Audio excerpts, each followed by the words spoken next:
नमस्कार दोस्तों, मैं गौरव तोमर आपके अपने परिवार एग्जाम अड्डा पर आप सभी का हार्दिक स्वागत करता हूं, अभिनंदन करता हूं। आशा करता हूं कि आप सभी स्वस्थ होंगे, मस्त होंगे। तो मैं आपको बता दूं, आज हमारा जो टॉपिक है हिंदी का वो होगा रचना। जो इम्पोर्टेंट रचनाएं हैं हमारी यूपी टेट के लिए अति महत्वपूर्ण होने वाली है, आज हम उनको करने वाले हैं। तो ज़्यादा टाइम ना लेते हो, चलते अपने टॉपिक की तरफ। चलो तो देखते हैं हमारा पहला ही रचना कौन सी है। हमने लिख रखा है रचनाकार और रचनाएं, ठीक है। रचनाकार और रचना। अभी मैं आपको बता दूं, रामधारी सिंह दिनकर ने कुछ रचनाएं लिखी है जो बहुत ही ज़्यादा पॉइंट ऑफ व्यू से, एग्जाम के पॉइंट ऑफ व्यू से बहुत ज़्यादा इंपॉर्टेंट होती है। आपने देखा भी होगा, अक्सर यूपी टेट में अक्सर पूछी जाती है। रामधारी सिंह दिनकर की जो रचना है, रामधारी सिंह दिनकर ने लिखी है रेणुका हुंकार रश्मि। क्या लिखी है? रेणुका हुंकार रश्मि उर्वशी।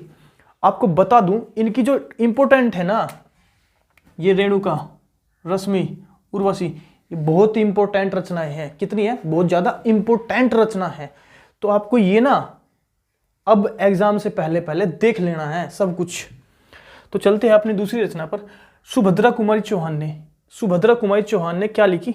झांसी की रानी, जलियांवाला बाग हत्याकांड जो था, जलियांवाला बाग और त्रिधारा।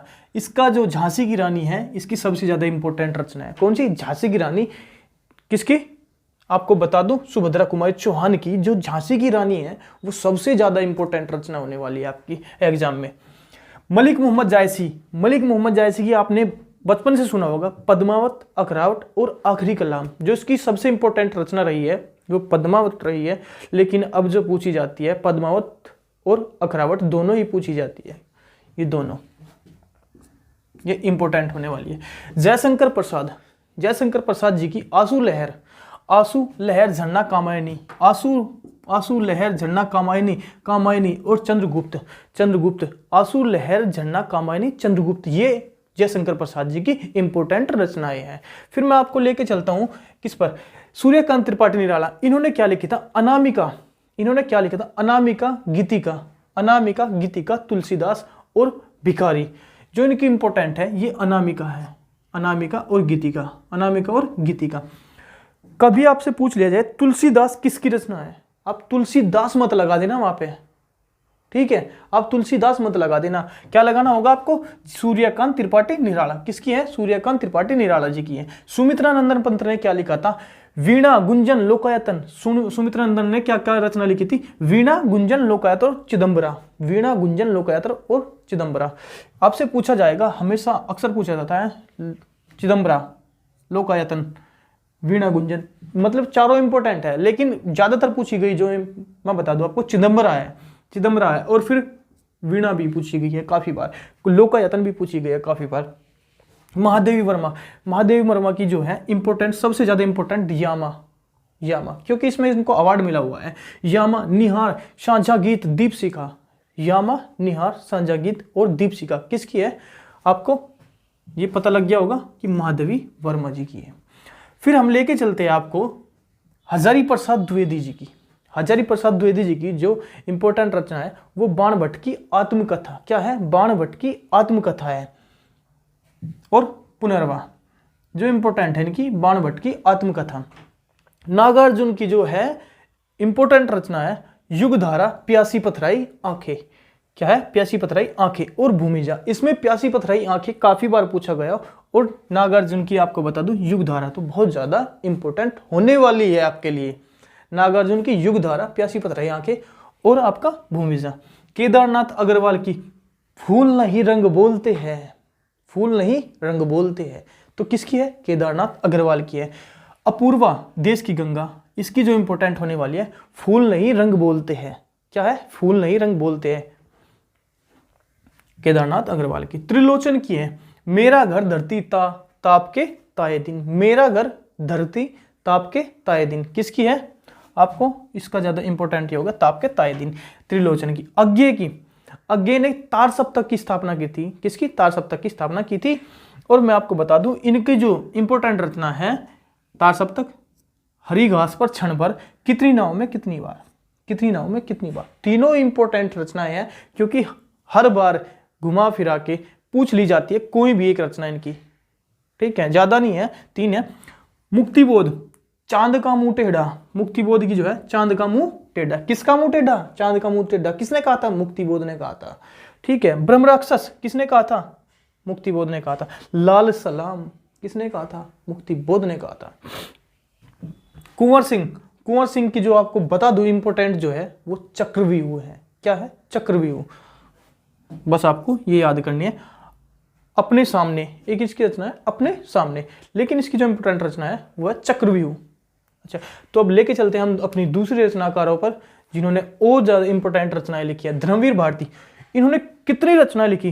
गुनाहों के देवता, गुनाहों के देवता, सूरज का सातवां घोड़ा, ठंडा लोहा, इन्होंने मतलब काफी रचना लिखी। जो इंपॉर्टेंट है मैं आपको बता दूं, अंधा युग, इन्होंने गुनाहों के देवता, बहुत ज्यादा इंपॉर्टेंट है इनकी, बहुत ज्यादा इंपॉर्टेंट है। अंधा युग इंपॉर्टेंट, सूरज का सातवां घोड़ा इंपॉर्टेंट, ठंडा लोहा भी इंपॉर्टेंट, मतलब कि इनकी भी इंपॉर्टेंट है। लेकिन जो पॉइंट ऑफ व्यू से है गुनाहों का देवता, गुनाहों के देवता और अंधा युग, अंधा युग किसकी है? आपको बता दे, धर्मवीर भारती के। सुदामा पांडे, सुदामा पांडे की एक जो आज के फिलहाल में चर्चित रचना है वो है संसद से सड़क तक। संसद से सड़क तक क्या है? संसद से सड़क तक। शहर का व्याकरण, शहर का व्याकरण, भाषा की रात, भाषा की रात। और मैं आपको बता दूं संसद से सड़क तक जो ज्यादा इंपॉर्टेंट है ये किसकी है? सुदामा पांडे की। हरिवंश राय बच्चन की, हरिवंश राय बच्चन की तीन जो बहुत ज्यादा इंपॉर्टेंट है, मधुबाला, मधुशाला, मधुकलश। इनको कभी भी आपसे अगर इनका सीरियल पूछ लिया जाए तो ऐसे ही लिखोगे आप इनको, पहले मधुबाला, फिर मधुशाला, फिर मधुकलश। ठीक है, ये भी आपसे पूछ लिया जाता है। 64 खूंटे और निशा निमंत्रण, ये मधुबाला, मधुबाला, मधुशाला और मधुकलश, ये ऐसे ही याद करनी है आपको। अगर आपसे इसका सीरीज पूछ लिया जाए कैसे कैसे, ये मतलब कि बढ़ते क्रम में जो होगा आपका, उसमें कौन सी है, मतलब कि पहले कौन सी है, फिर बाद में कौन सी है, फिर उसके बाद में मधुबाला, मधुशाला, मधुकलश। ठीक है। सरप्पा ने क्या दिया था? सरप्पा की जो इंपॉर्टेंट है वो आपने देखा भी होगा, अक्सर पूछा जा रहा है आजकल, दोहा कोश। दोहा कोश किसने दिया है? सरप्पा ने दिया है। दलपति विजय ने दिया है खुमान रासो। आजकल रासो के ज्यादा पूछे जाते हैं, आजकल रासो वाले जो है ज्यादा पूछे जा रहे हैं, तो मैंने इसलिए इसको इंपॉर्टेंट माना है। दलपति विजय, इसने क्या लिखा? खुमान रासो। फिर मैं आपको लेके चलता हूं किस पर? नरपति नल्हा पर। इसने बिसल देव रासो, बिसल देव रासो किसकी? नरपति नल्हा की है। फिर मैं आपको लेके चलता हूं जगनिक, जगनिक की क्या है? परमाल रासो। किसकी है? परमाल रासो। जगनिक की, जगनिक की क्या है? परमाल रासो। फिर हम लेके चलते हैं चंद्रबरदाई, ये तो आपको पता ही होगा, सो इंपॉर्टेंट, वेरी इंपॉर्टेंट। ठीक है, क्या है? पृथ्वीराज रासो, चंद्रबरदाई की पुस्तक है, पहले से ही देखा है तो सबने। स्वयंभू पमचर्यू, क्या है? स्वयंभू की है पमचर्यू। फिर आपको नागकुमार चर्यू, नागकुमार चर्यू। अमीर खुसरो की है खालिक बारी, ज्यादा इंपॉर्टेंट है। जो अमीर खुसरो की जो ज्यादा इंपॉर्टेंट है वो खालिक बारी, मुर्किया और गजल। लेकिन इसमें खालिक बारी जो है ज्यादा इंपॉर्टेंट होने वाली है। कबीरदास की, कबीरदास की बीजक, बीजक में क्या है? साखी शब्द रेमणी,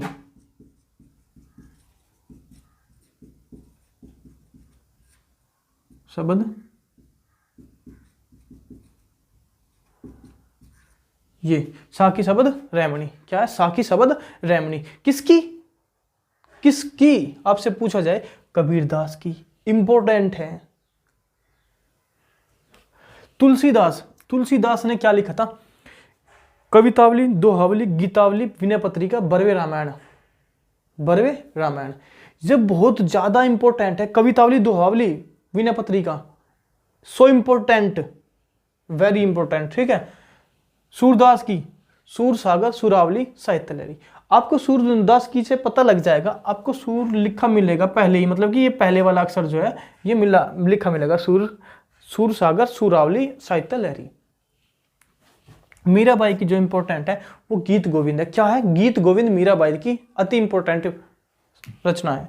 मैथिली शरण गुप्त की मैं आपको बता दूं, मैथिली शरण गुप्त, इनकी जो है साकेत